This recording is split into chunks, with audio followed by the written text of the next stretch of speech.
Hello everyone, आज के इस वीडियो में हम बात करेंगे क्लास 11th की पॉलिटिकल साइंस की। जो हमारी बुक 1 है उसमें हम सेकंड चैप्टर करने वाले हैं, यानी कि भारतीय संविधान में अधिकार।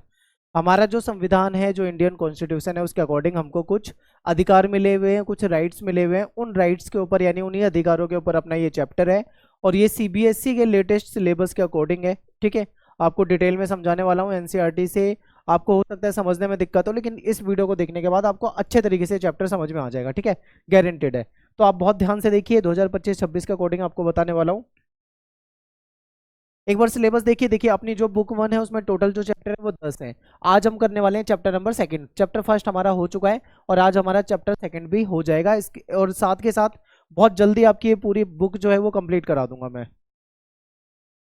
आप हमारे टेलीग्राम ग्रुप को जरूर ज्वाइन करो, यहाँ पे आपको नोट्स मिल जाएंगे। इसके लिए आपको क्या करना है, टेलीग्राम पे जाके सर्च करना है क्लास 11 ESP। ठीक है, आपको हमारा ग्रुप मिलेगा, उसको ज्वाइन कर लेना। वहाँ पे आपको PDF नोट्स वगैरह अवेलेबल करा दिए जाएंगे, आप फ्री में वहाँ पे नोट्स को डाउनलोड कर सकते हो। इसके अलावा आप मुझे इंस्टा पे फॉलो कर सकते हो, एकलव्या स्टडी पॉइंट, ये मेरा यूज़र नेम है, आप मुझे इस नाम से सर्च कर सकते हो। और इसके अलावा आपको हमारी वेबसाइट पे भी सारे नोट्स मिल जाएंगे, तो eklavyastudypoint.com गूगल पे जाके वेबसाइट पे भी सर्च कर सकते हो। ठीक है, तो चलिए स्टार्ट करते हैं। आप बात कर लेते हैं सबसे पहले जो हमारा टॉपिक है अधिकार।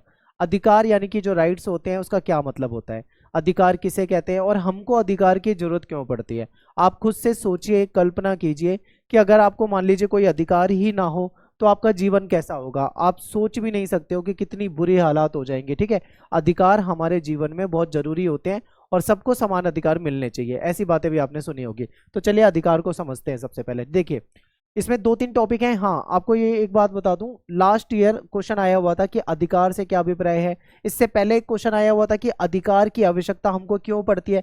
उससे पहले क्वेश्चन आया था कि संविधान में हमें कौन से अधिकार मिले हैं। ठीक है, कौन से अधिकार संविधान हमको देता है। तो अधिकार पे आपके ये 2-3 तरह के क्वेश्चन पूछे जाते हैं और इस वीडियो में आपके ये तीनों क्वेश्चन जो है कवर हो जाएंगे। ठीक है, तो चलिए देखते हैं, अधिकार को समझते हैं। अधिकार क्या होते हैं सबसे पहले ये से समझते हैं। देखिए, मनुष्य जो है, हम मनुष्य हैं और मनुष्य एक सामाजिक प्राणी है। सामाजिक प्राणी का मतलब ये होता है कि मनुष्य जो होता है वो समाज में रहता है और समाज के नियमों के अनुसार उसको रहना पड़ता है। ठीक है, यानी कि मनुष्य को क्या रहना पड़ता है, कहाँ पे, समाज में रहना पड़ता है। मनुष्य को अपना विकास करने के लिए कुछ अधिकारों की आवश्यकता होती है। ठीक है, यदि आप समाज में रहते हो, आपको समाज में अपना डेवलपमेंट करना है, आपको अपना विकास करना है, तो उसके लिए आपको कुछ अधिकार चाहिए। जैसे कि देखिए, आपको पता है शिक्षा कितनी जरूरी होती है, एजुकेशन बहुत जरूरी होती है, इंसान को पढ़ा लिखा होना जरूरी है। अगर मान लो आपको शिक्षा का अधिकार ही ना मिले तो आप क्या होगे, आप पढ़ ही नहीं पाओगे। अगर आप नहीं पढ़ पाओगे तो समाज में कहीं ना कहीं आप पिछड़े रह जाओगे। ठीक है, विकसित नहीं हो पाओगे, कहीं ना कहीं आपका विकास नहीं हो पाएगा। तो इसलिए हमको अधिकार होने चाहिए। अधिकार कई प्रकार के होते हैं जो कि हम यहाँ पे समझने वाले हैं। यानी कि अधिकार क्या है, आप ये समझिए कि मनुष्य की आवश्यकता होती है अधिकारों की, और उन अधिकारों के मिलने से ही हमको क्या होता है, हम अपना विकास कर पाते हैं। ठीक है, तो ये इंपॉर्टेंट है। अब बात करते हैं कि अधिकार से आप क्या समझते हो, यानी कि अधिकार का क्या अर्थ होता है। ठीक है, इसको डिटेल में समझते हैं। तो देखिए, मनुष्य जो होता है एक सामाजिक प्राणी है। ठीक है, मनुष्य जो है वो सामाजिक प्राणी है, वो समाज में रहता है। समाज में रहता है, उसके आसपास बहुत सारे लोग रहते हैं, उसको समाज के नियमों का पालन भी करना पड़ता है। ठीक है, तो मनुष्य एक सामाजिक प्राणी है और मनुष्य को अपना विकास करने के लिए किस चीज की आवश्यकता होती है, अधिकारों की आवश्यकता होती है। ठीक है, अगर मनुष्य को अधिकार नहीं मिलेंगे तो वो अपना विकास नहीं कर पाएगा। अब अधिकार कई प्रकार के होते हैं, जैसे स्वतंत्रता का अधिकार, समानता का अधिकार। ठीक है, हमने कई प्रकार के अधिकार आगे पढ़ने हमको। तो ये जो अधिकार होते हैं ना, ये हमें अपने विकास के लिए चाहिए। अगर हमको अधिकार नहीं मिलेंगे तो हम विकास नहीं कर पाएंगे। तो ये आपको बिल्कुल याद रखना है कि मनुष्य के विकास के लिए अधिकार आवश्यक होते हैं। ठीक है, अब एक बात आती है कि अधिकार हमको देता कौन है, कौन हमें अधिकार देगा भाई। तो ये जो अधिकार होते हैं ना, ये हमको राज्य प्रदान करता है। राज्य का मतलब यहाँ पे क्या है, राज्य का मतलब यहाँ पे सरकार से है। ठीक है, यानी कि हमारी सरकार हमको अधिकार देती है, और सरकार किसके अकॉर्डिंग अधिकार देगी हमको, हमारे संविधान के अनुसार अधिकार देगी। यानी कि हमारे संविधानों में, हमारे संविधान में हमारे अधिकारों का वर्णन मिलता है। ठीक है, और उस संविधान के अकॉर्डिंग ही सरकार जो है जनता को क्या करती है, अधिकार देती है। ठीक है, तो हमको जो भी अधिकार मिले हुए हैं वो किसके आधार पे मिले, हमारे संविधान के आधार पे। ठीक है, अब भारतीय संविधान जो है उसके द्वारा मनुष्य को विभिन्न प्रकार के मौलिक अधिकार दिए हुए हैं। ये बहुत इंपॉर्टेंट है, याद रखना। हमारा जो संविधान है, मैं भारत के संविधान की बात कर रहा हूँ। ठीक है, तो हमारा जो संविधान है, यानी कि भारत का जो संविधान है, वो मनुष्य को विभिन्न प्रकार के मौलिक अधिकार देता है। मौलिक अधिकार ही नहीं बल्कि इसके साथ साथ कुछ हमारे सामान्य कानूनी अधिकार भी होते हैं, जिसके बारे में हम आगे चर्चा करने वाले हैं। ठीक है, तो यहाँ पे हमने क्या समझा कि अधिकार क्या होते हैं, तो आपको यही बताना है कि अधिकार जो होते हैं वो मनुष्य के लिए बहुत आवश्यक होते हैं। बिना अधिकारों के मनुष्य जो है, ठीक है, अपना विकास नहीं कर पाता है। राज्य जो होता है यानी सरकार जो होती है वो हमको अधिकार प्रदान करती है। ठीक है, और हमारा संविधान भी हमको मौलिक अधिकार देता है। ये अधिकार जो है मनुष्य को समाज में अपना विकास करने के लिए योगदान देते हैं। अगर हमको ये अधिकार मिले होंगे तभी हम समाज में अपना विकास कर पाएंगे। ठीक है, इन अधिकारों के बिना मनुष्य का विकास नहीं हो सकता। ठीक है, अगर अधिकार नहीं मिले तो मनुष्य का विकास नहीं हो पाएगा। हमारा जो संविधान है वो हमको मौलिक अधिकार की गारंटी देता है, यानी हमारा संविधान हमको कुछ मौलिक अधिकार देता है जो कि गारंटीड है। कोई भी हमारे मौलिक अधिकारों का हनन नहीं कर सकता, उसको भंग नहीं कर सकता। ठीक है, तो ये आपको समझना है। हमें अधिकारों की जरूरत क्यों पड़ती है भाई? बिल्कुल इंपॉर्टेंट है। अधिकारों की जरूरत इसलिए पड़ती है क्योंकि अगर अधिकार नहीं मिलेंगे तो हम अपना विकास नहीं कर पाएंगे। अगर मनुष्य को अपना जीवन गरिमापूर्ण जीना है तो अधिकार चाहिए, अगर मनुष्य को अपना विकास करना है तो अधिकार चाहिए। ठीक है, तो आपको समझ में आ गया होगा कि हमें अधिकार की आवश्यकता क्यों होती है। तो चलिए देखते हैं। देखिए, मनुष्य जो है उसको अपना विकास करने के लिए तथा समाज में एक गरिमापूर्ण जीवन जीने के लिए अधिकारों की जरूरत होती है। अगर समाज में आप एक इज्जत वाली लाइफ जीना चाहते हो, एक गरिमापूर्ण जीवन जीना चाहते हो, तो उसके लिए आपको अधिकार चाहिए। ठीक है, अगर आप समाज में रहकर अपना विकास करना चाहते हो तो उसके लिए भी आपको अधिकार चाहिए। यदि मनुष्य को अधिकार प्राप्त नहीं होंगे तो वो अपना विकास नहीं कर सकेगा। ठीक है, आप थोड़ा सा कल्पना करके देखिए। मान लीजिए आपको शिक्षा का अधिकार नहीं दिया जाता, आपको पढ़ाई लिखाई का कोई अधिकार नहीं है, तो क्या होगा? आप पढ़ लिख नहीं पाओगे। पढ़ लिख नहीं पाओगे तो समाज में कहीं ना कहीं अपना विकास नहीं कर पाओगे। ठीक है, मान लीजिए आपको समानता का अधिकार ना मिले, आपके साथ भेदभाव होने लगे, तो ऐसे में क्या होगा? कहीं ना कहीं आप दुखी हो जाओगे। ठीक है, आप समाज में अपना विकास नहीं कर पाओगे। तो इसलिए हमको अधिकार आवश्यक होते हैं। ठीक है, आगे चलते हैं। ये जो स्टोरी मैं आपको बताने वाला हूँ ये आपकी एनसीईआरटी में दे रखी है। ठीक है, तो एनसीईआरटी में भी आप पढ़ोगे तो आपको ये स्टोरी मिल जाएगी। इस स्टोरी के माध्यम से आपको अधिकारों की वैल्यू बताई जा रही है। तो देखिए, 1982 के एशियाई खेल से पहले निर्माण कार्य के लिए सरकार ने कुछ ठेकेदारों की सेवाएं ली, यानी कि 1982 में एशियाई गेम्स जो होते हैं, एशियन गेम्स जो है वो होने वाले थे। ठीक है, अब एशियन गेम्स होने वाले थे तो उससे पहले सरकार को कुछ निर्माण का काम करवाना था, जैसे स्टेडियम बनाना हो गया, फ्लाईओवर बनाना हो गया। ठीक है, कई तरह की चीजें बनती है। तो जैसे कि देखो, फ्लाईओवर हो गया, स्टेडियम हो गया, इन सब का निर्माण करवाना था सरकार को। तो सरकार ने लेबर मिस्त्री जो होते हैं, ठेकेदार जो होते हैं, उनको भर्ती कर लिया। यानी सरकार ने ठेकेदारों को देश के अलग अलग भागों से बड़ी संख्या में, ठीक है, जो गरीब मिस्त्री होते थे, मजदूर होते थे, इन सबको भर्ती करा। यानी सरकार ने ठेकेदारों को बुलाया, पूरे देश भर से आओ यहाँ पे काम करो, मजदूरों को बुलाया, मिस्त्रियों को बुलाया, तो वो सब लोग यहाँ पे आए काम करने के लिए। अब आगे क्या होता है इसको समझना है, आपको बहुत ध्यान से देखना है। देखिए, लेकिन मजदूरों की कामकाज की जो दयनीय दशा थी उसमें उनसे काम लिया गया। यानी मजदूरों से काम तो कराया गया लेकिन बहुत ही उनकी कंडीशन अच्छी नहीं थी, बहुत बुरे हालात में उनसे काम करवाया गया। कहने का मतलब है डायरेक्ट अगर कहा जाए तो उनका शोषण किया गया। ठीक है, तो देखिए, इन मजदूरों को सरकार के द्वारा जो निर्धारित न्यूनतम मजदूरी थी, यानी सरकार ने जो कह रखा था कि भाई इतना पैसा तो इनको मिलना ही मिलना है, उनको उस पैसे से भी कम मजदूरी मिली। यानी कि जो सरकार ने मजदूरी बताई थी उससे भी कम पैसा इनको दिया गया और इनका शोषण किया गया। अब देखो, मजदूरों के साथ कितना गलत हुआ, इनके अधिकारों का हनन हो रहा है ना कहीं ना कहीं। तो यहाँ पे आपको अधिकारों की वैल्यू समझ में आएगी। ठीक है, अब आगे देखो क्या होता है। फिर आगे समाज वैज्ञानिक, यानी कुछ समाज के ऐसे लोग थे जिन्होंने जाकर कोर्ट में, यानी वो सुप्रीम कोर्ट चले गए और उन्होंने वहां पे एक याचिका डाल दी, यानी कि एक याचिका डाल दी इनके लिए कि ये मजदूर लोग जो हैं, ये मिस्त्री लोग जो हैं, ये पूरे देश से काम करने के लिए यहाँ पे आए हैं, लेकिन सरकार ने जो पैसा निर्धारित करा है, जो मजदूरी निर्धारित करी है, इनको बेचारों को वो मजदूरी भी नहीं मिल रही है और इनका शोषण किया जा रहा है। इनके कामकाज की दशा जो है वो अच्छी नहीं है और ऐसे में इनका शोषण हो रहा है। तो कुछ लोगों ने उनके लिए न्यायालय में याचिका डाल दी। ठीक है, अब देखो, उन्होंने दलील दी कि जो मजदूरी इनको तय की गई थी, यानी जो पैसे की बात की गई थी, उससे कम पैसा इनको मिल रहा है। इसकी कम पैसा मिलने का मतलब है कि एक तरह से इनके साथ बंधुआ मजदूरी की जा रही है। ठीक है, यानी इनको बंधुआ मजदूर के समान माना जा रहा है, उनके साथ बहुत गलत कार्य हो रहा है, इनका शोषण किया जा रहा है, जबरन इनसे खूब काम कराया जा रहा है, लेकिन पैसा इनको बहुत कम दिया जा रहा है। और ये एक मनुष्य का अधिकार होता है कि भाई जैसे वो मेहनत का काम करता है तो उसको उसके बदले में मेहनताना मिले। या सरकार ने जो चीजें डिसाइड कर रखी है कि भाई किसी काम के लिए मान लो 700 रुपए की दिहाड़ी मिलनी है, तो अगर कोई उसको काम वही करवा रहा है लेकिन दिहाड़ी 500 रुपये दे रहा है तो ये गलत है। ये उसके अधिकार, उसका अधिकार है भाई उतना पैसा लेना, लेकिन उसके अधिकारों के खिलाफ हो रहा है, इसलिए कोर्ट में जाके ये याचिका डाल दी गई थी। ठीक है, और ये शोषण के विरुद्ध जो हमारा अधिकार है, जो हमको मिला हुआ अधिकार है, मौलिक अधिकार है, कहीं ना कहीं इसका हनन कर रहा था। ठीक है, इसलिए कोर्ट में ये जो याचिका है ये डाली गई। अब आगे क्या होता है ये समझिए। अब कोर्ट ने इस दलील को स्वीकार किया, एक्सेप्ट कर लिया, और सरकार को निर्देश दिया कि जो हजारों मजदूर आपने बुलाए हैं जो काम कर रहे हैं वहां पे, उनके लिए जो तयशुदा मजदूरी है, यानी जो मजदूरी की बात की गई है, उनको वो मजदूरी दिलाई जाए। ठीक है, वरना हम आप पे एक्शन लेंगे। तो ऐसे में सरकार ने क्या करा, सरकार ने उनको मजदूरी दिला दी। ठीक है, तो यहाँ पे बात हो गई। तो यहाँ पे आपको अधिकार का महत्व समझ में आया कि हमारा अधिकार है शोषण के विरुद्ध, उनका शोषण किया जा रहा था, इसलिए कोर्ट में जा सकते हैं और कोर्ट उनके लिए सुनेगी, तो इसी को अधिकार कहा जाता है। ठीक है, यानी अधिकारों की गारंटी जो बात कर रहे थे वो यहाँ पे देखने को मिला। एक और स्टोरी है, ये भी बहुत अच्छी है, इंटरेस्टिंग स्टोरी है, यहाँ पे भी आपको अधिकारों के बारे में समझ में आएगा। ठीक है, देखिए एक असम का रहने वाला लड़का है जिसका नाम है मचल लालुंग। ठीक है, थोड़ा अजीब नाम है, आप समझिए, मचल लालुंग।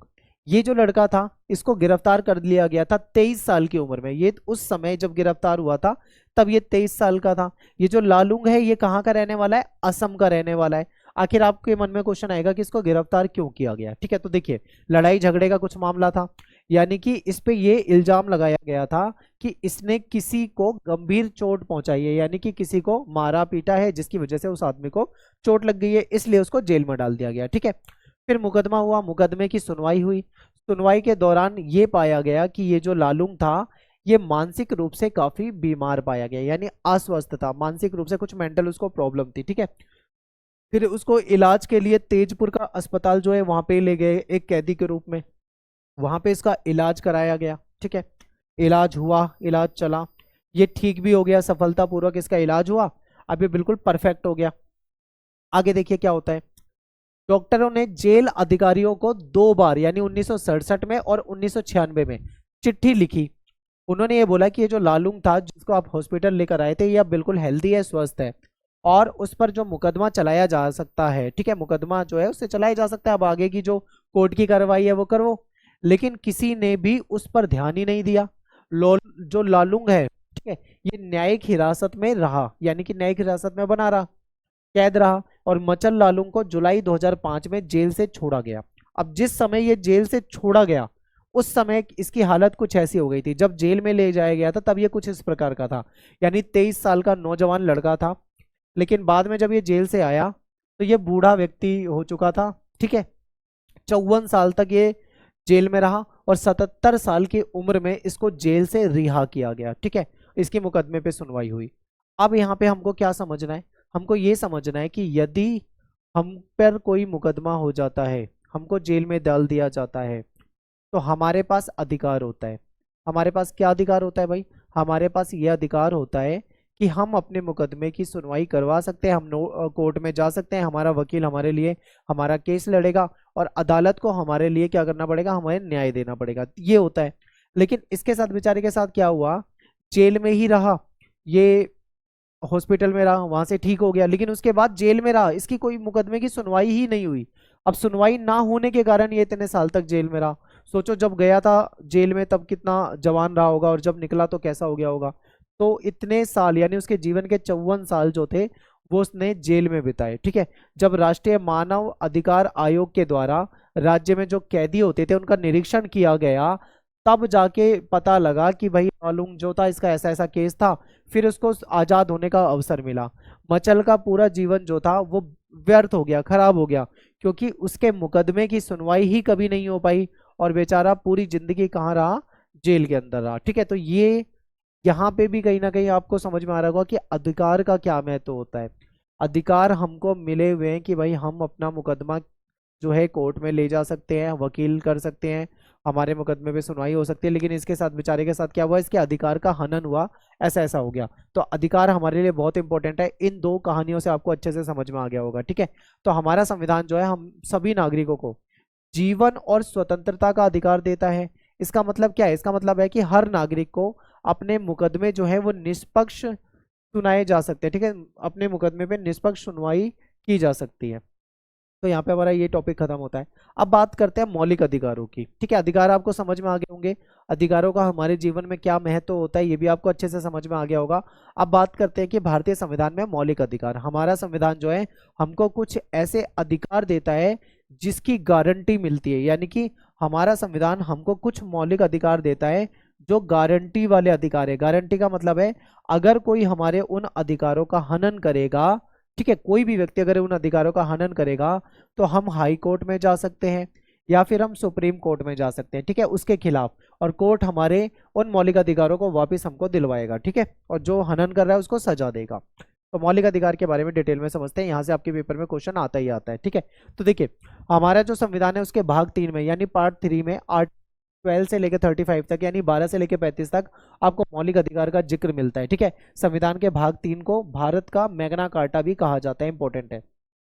यानी कि हमारा संविधान का जो पार्ट 3 है, पार्ट 3 में आर्टिकल 12 से लेकर 35 तक हमको क्या मिलते हैं, मौलिक अधिकार के बारे में जानकारी मिलती है। ठीक है, और इसको भारत का मैग्ना कार्टा के नाम से भी जाना जाता है क्योंकि ये गारंटेड अधिकार होते हैं। ठीक है, तो मौलिक अधिकार कितने हैं ये समझना है। देखिए पहले जो मौलिक अधिकार होते थे वो 7 होते थे, ठीक है, लेकिन एक मौलिक अधिकार जो था वो हटा दिया गया, तो अब कितने मौलिक अधिकार बचे, 6 बचे। तो वो 6 मौलिक अधिकार कौन कौन से हैं आपको ये समझना है। तो देखिए समता का अधिकार, ये एक मौलिक अधिकार है, यानी समानता का अधिकार। समता मतलब समानता, यानी हम सभी को समान माना जाएगा, सभी नागरिकों को समान माना जाएगा, किसी के साथ कोई भेदभाव नहीं होगा। ठीक है, फिर दूसरा है हमारा स्वतंत्रता का अधिकार, हम स्वतंत्र हैं, हम कोई भी काम कर सकते हैं, काम का मतलब है लीगल होना चाहिए। ठीक है, हम पूरे देश में कहीं भी घूम सकते हैं, हमको स्वतंत्रता है, हम कोई भी प्रोफेशन चुन सकते हैं। ठीक है, तो ये स्वतंत्रता का अधिकार हो जाता है।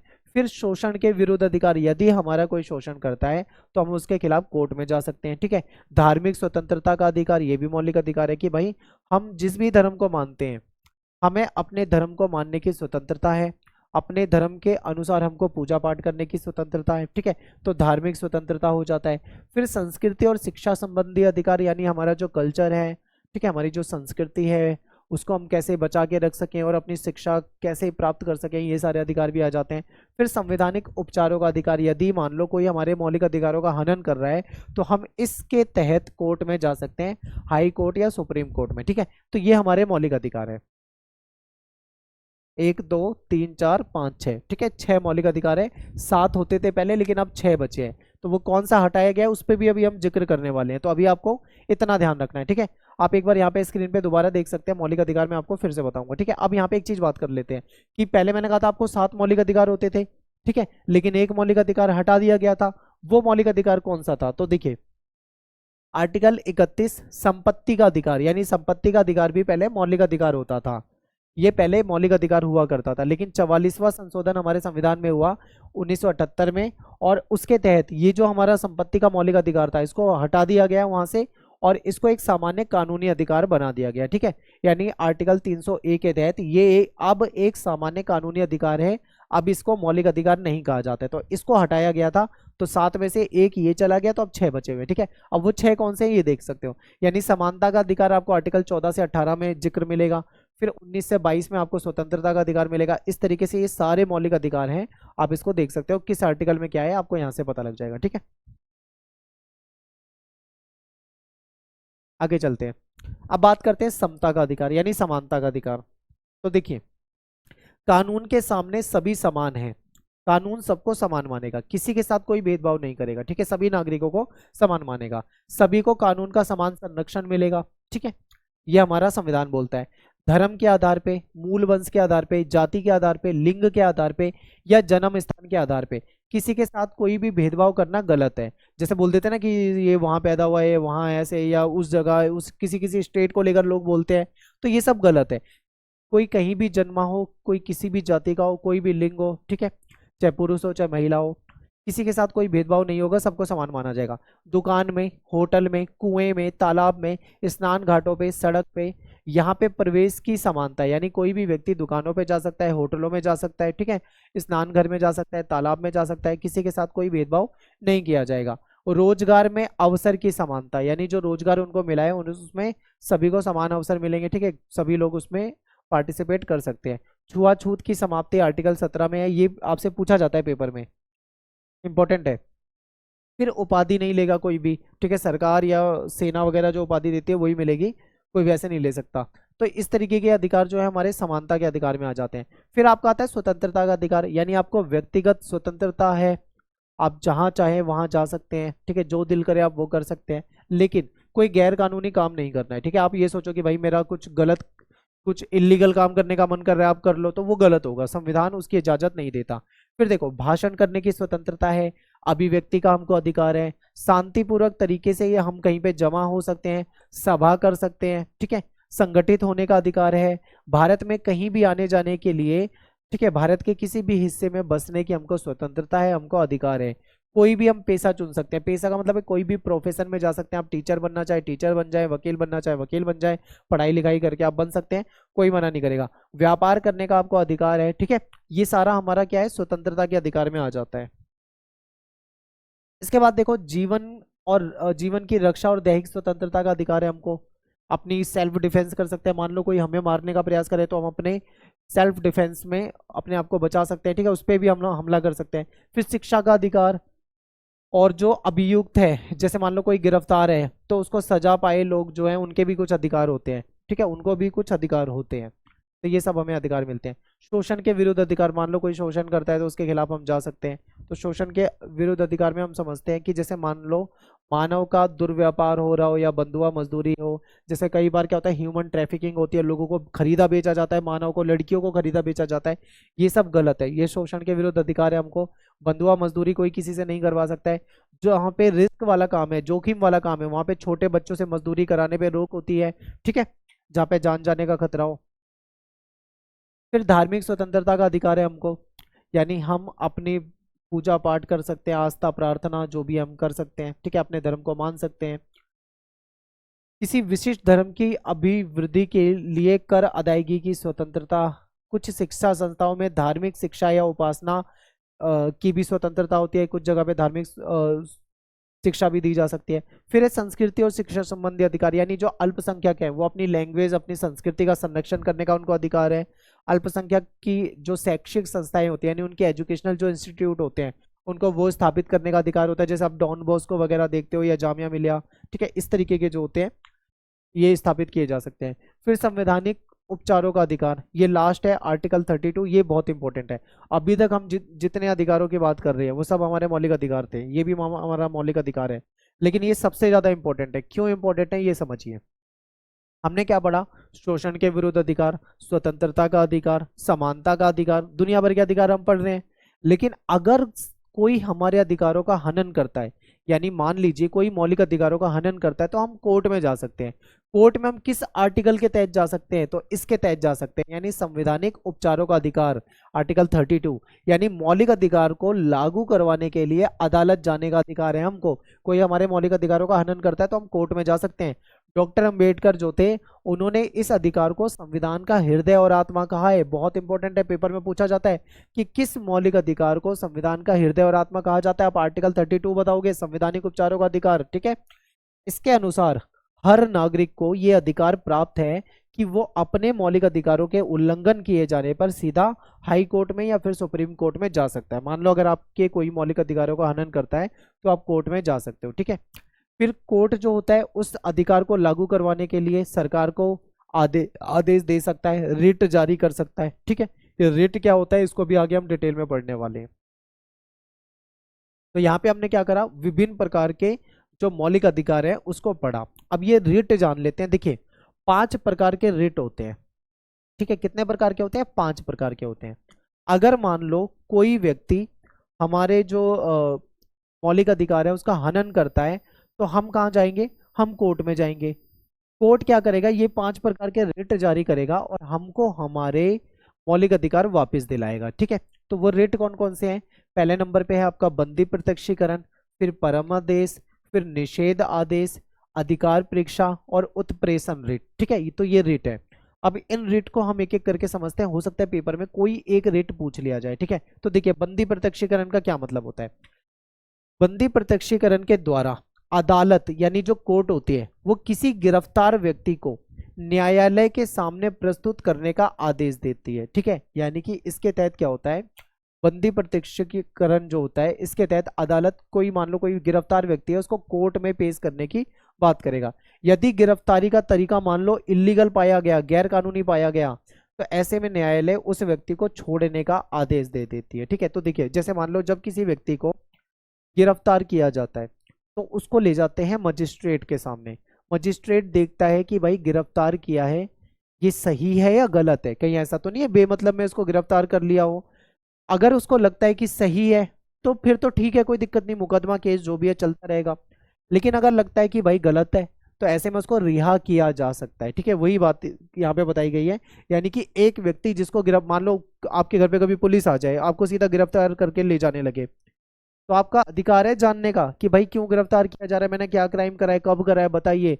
फिर आपको मजिस्ट्रेट के सामने ले जाएंगे तो आप बता सकते हो कि भाई ऐसा ऐसा है, मैंने तो कुछ नहीं करा, ये तो गलत है, इस तरीके से। तो इसी को बंदी प्रत्यक्षीकरण कहा जाता है। ठीक है, फिर है दूसरा परम आदेश। इसका मतलब क्या है, जब न्यायालय यानी जब कोर्ट को लगता है कि कोई सरकारी अधिकारी अपने कानूनी या संवैधानिक जो अधिकार हैं उसका पालन नहीं कर रहा है और उससे किसी व्यक्ति के मौलिक अधिकार प्रभावित हो रहे हैं, तो ऐसे में कोर्ट परमादेश जारी करता है। ठीक है, और उस व्यक्ति को जो अधिकारी है जो गलत कर रहा है उसको उसके तहत सजा मिल सकती है। ठीक है, तो देखिए मान लो कई बार क्या होता है, आपने देखा होगा कोई पुलिस वाला या कोई सरकारी कर्मचारी है, रिश्वत मांगता है, किसी व्यक्ति को परेशान करता है। ठीक है, या मतलब अपनी जो उसकी जो पावर है उसका गलत इस्तेमाल करता है, तो ऐसे में कोर्ट उसके दूसरे व्यक्ति जिसके अधिकार का हनन हो रहा है उसके लिए परमादेश जारी कर सकती है। ठीक है, परमादेश या परम आदेश इसको कहा जाता है।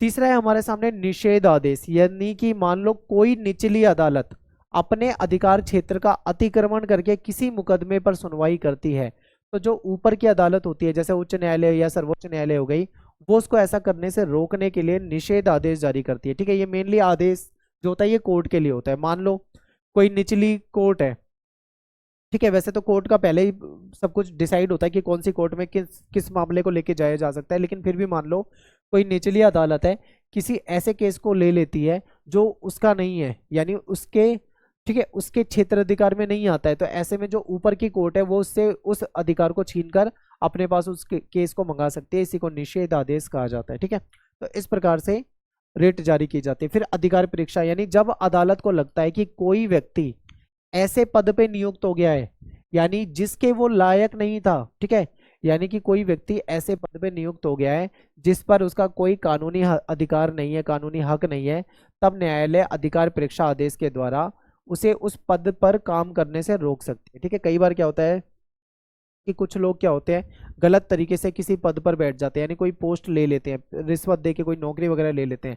बाद में अगर पता लगता है कि भाई वो गलत तरीके से उसमें भर्ती हुआ है या कुछ भी गलत हुआ है, तो कोर्ट उसको उस पद से काम करने से रोक सकती है। ठीक है, लास्ट है हमारा उत्प्रेषण रेट, यानी जब कोई निचली अदालत या कोई सरकारी अधिकारी बिना अधिकार के कोई काम करे तो न्यायालय उसके सामने विचाराधीन मामले को उससे लेकर उत्प्रेषण के द्वारा ऊपर की अदालत या फिर ऊपर का जो अधिकारी होता है उसको ट्रांसफर कर सकती है। बाद में इन अधिकारों की रक्षा के लिए न्यायपालिका के अलावा कुछ और संरचनाओं का भी निर्माण किया गया था, जैसे राष्ट्रीय अल्पसंख्यक आयोग हो गया या महिला आयोग हो गया। ठीक है, तो ये किस लिए बनाए गए थे, ताकि लोगों के जो अधिकार हैं उनका हनन ना हो सके। ठीक है, तो ये हो जाएगा।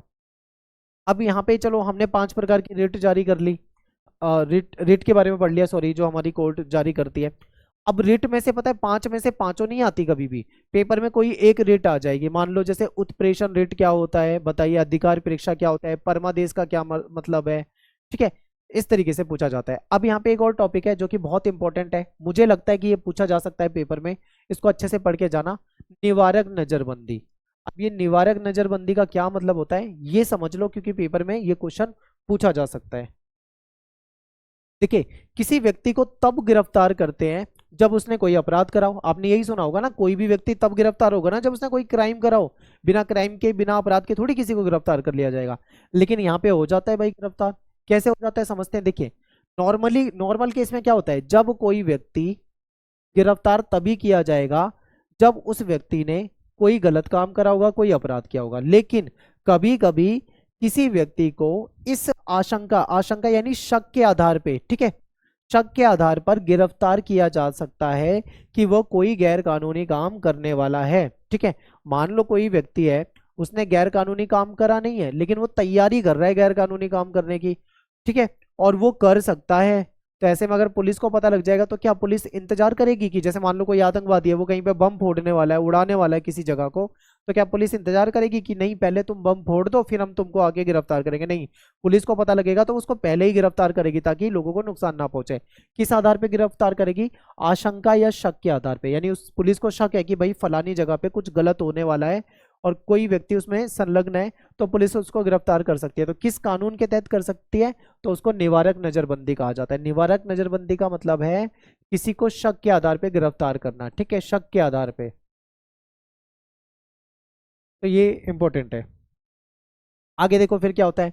और फिर मान लो गिरफ्तार हो गया, फिर वर्णित प्रक्रिया का पालन किए बिना ही कुछ समय के लिए उसको जेल में भेजा जा सकता है। इसको निवारक नजरबंदी कहा जाता है। ठीक है, इसका मतलब ये हुआ कि यदि सरकार को लगता है कोई व्यक्ति देश की कानून व्यवस्था और देश की शांति और सुरक्षा के लिए खतरा बन सकता है तो उसको बंदी बनाया जा सकता है, उसको गिरफ्तार किया जा सकता है। ठीक है, तो इसको निवारक नजरबंदी कहते हैं। और ये मैक्सिमम 3 मंथ यानी 3 महीने के लिए हो सकती है। अब मान लो किसी को शक के आधार पर गिरफ्तार कर लिया गया, पुलिस ने गिरफ्तार कर लिया है, अब पुलिस क्या करेगी? छानबीन करेगी, जांच करेगी। अगर पुलिस को ऐसा लगा कि भाई ये व्यक्ति तो निर्दोष है, ठीक है, ऐसा तो कुछ नहीं है, जिस आधार पे उसको गिरफ्तार किया गया था ऐसा तो कुछ मिला नहीं कोई सबूत, तो 3 महीने से ज्यादा उसको रखा नहीं जा सकता, उसको छोड़ दिया जाएगा। लेकिन मान लो अगर ऐसा लगता है कि भाई हाँ, जिस शक के आधार पे गिरफ्तार किया था ये तो सच निकला, यानी ये कुछ गलत काम करने वाला था, फिर उस पर केस चलेगा, फिर 3 महीने से ज्यादा भी उसको गिरफ्तार किया जा सकता है, उसको सालों साल की भी सजा हो सकती है अगर साबित हो जाता है। तो नहीं साबित होता तो 3 महीना मैक्सिमम उसको रखा जा सकता है। ठीक है, 3 महीने के बाद ऐसे मामले में समीक्षा के लिए सलाहकार बोर्ड के समक्ष उसको लाया जाता है। ठीक है, वहां अब बात करते हैं हमारे लास्ट टॉपिक की, राज्य के नीति निर्देशक तत्व या राज्य के नीति निर्देशक सिद्धांत जो होते हैं उसका क्या मतलब है, इसको देखते हैं। तो देखिए, जब हमारा संविधान बनाया जा रहा था, ठीक है, संविधान के जो निर्माता थे वो इस चीज को समझते थे कि कोई भी संविधान परफेक्ट नहीं हो सकता, यानी कि संविधान सारी समस्याओं को सॉल्व नहीं कर सकता, कुछ ना कुछ प्रॉब्लम्स आएंगी, इसलिए उन्होंने उस चीज को ध्यान में रखा और राज्य के नीति निर्देशक तत्व जो थे उसका निर्माण किया। तो समझते हैं, देखिए, संविधान के निर्माण के समय संविधान निर्माता जो यानी संविधान को बनाने वाले जो थे उनको पता था कि स्वतंत्र भारत को बहुत सारी चुनौतियों का सामना करना पड़ेगा। ऐसे में सभी नागरिकों में समानता लाना और सभी का कल्याण करना सरकार के लिए सबसे बड़ी चुनौती साबित होगी। ठीक है, इस चीज को संविधान बनाने वाले अच्छे से समझ रहे थे कि सारी चीजों की सारी जो समस्या है उसका सुलझाव नहीं हो सकता है।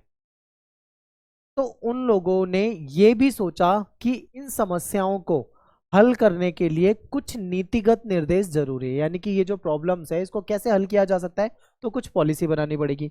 लेकिन इसके साथ ही वो इन नीतियों को आने वाली सरकारों के लिए कंपलसरी नहीं करना चाह रहे थे। ठीक है, यानी सरकार का कर्तव्य होता है जनता की भलाई करना, जनता के लिए बेहतर करना, लेकिन जबरदस्ती सरकार से जनता की भलाई भी नहीं करवाई जा सकती, हर मामले में सब कुछ ठीक नहीं करवाया जा सकता। सरकार का कर्तव्य सरकार करेगी।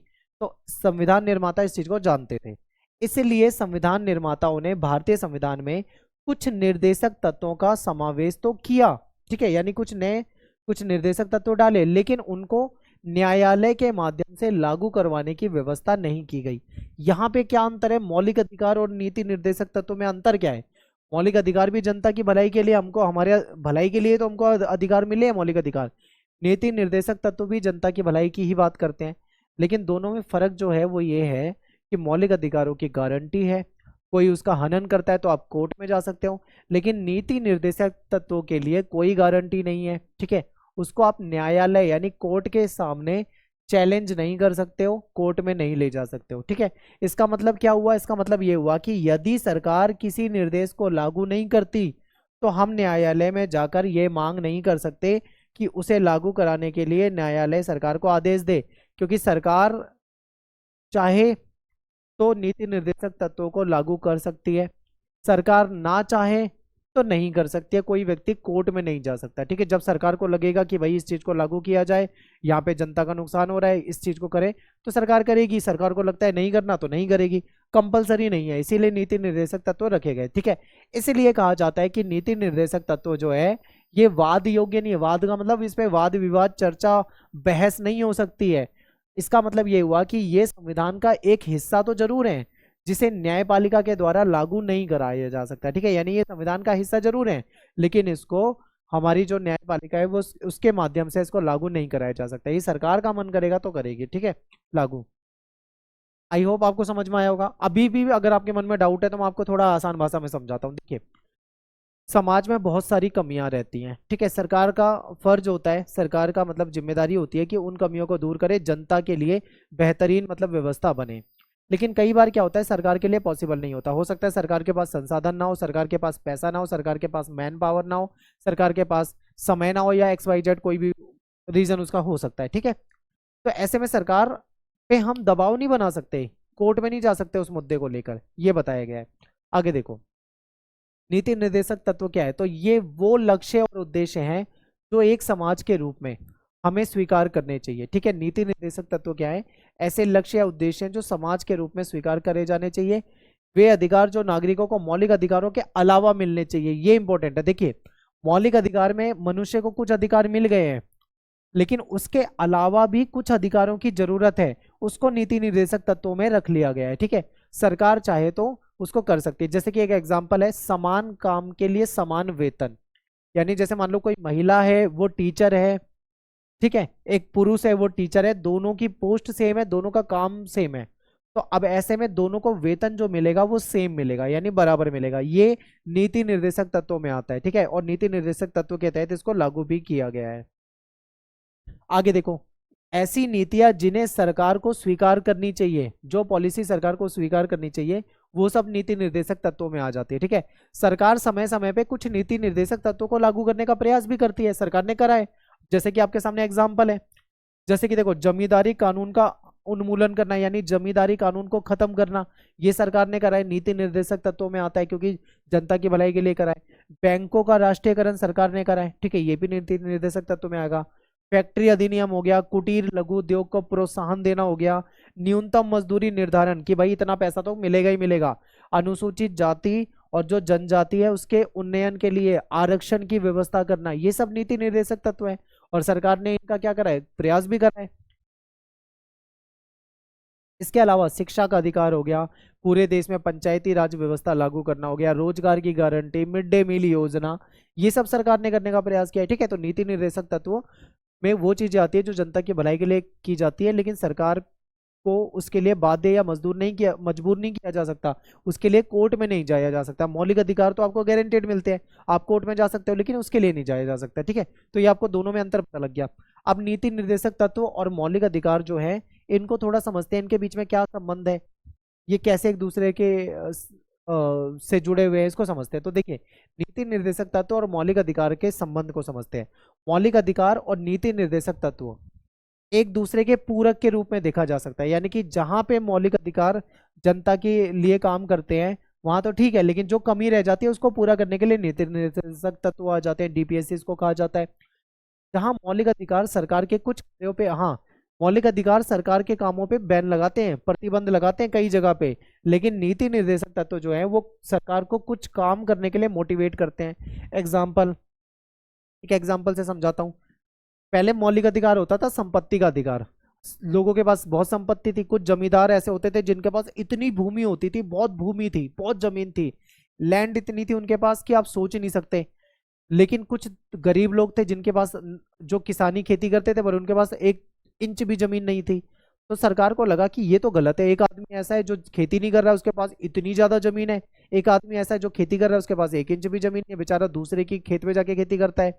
ठीक है, तो सरकार ने क्या करा, जमींदारी और ये जो संपत्ति का अधिकार था उसको कुछ लिमिट लगाने की कोशिश करी। सरकार ने वो जमीनें वहां से उनसे लेकर लोगों में, दूसरे लोगों में देने का प्रयास किया।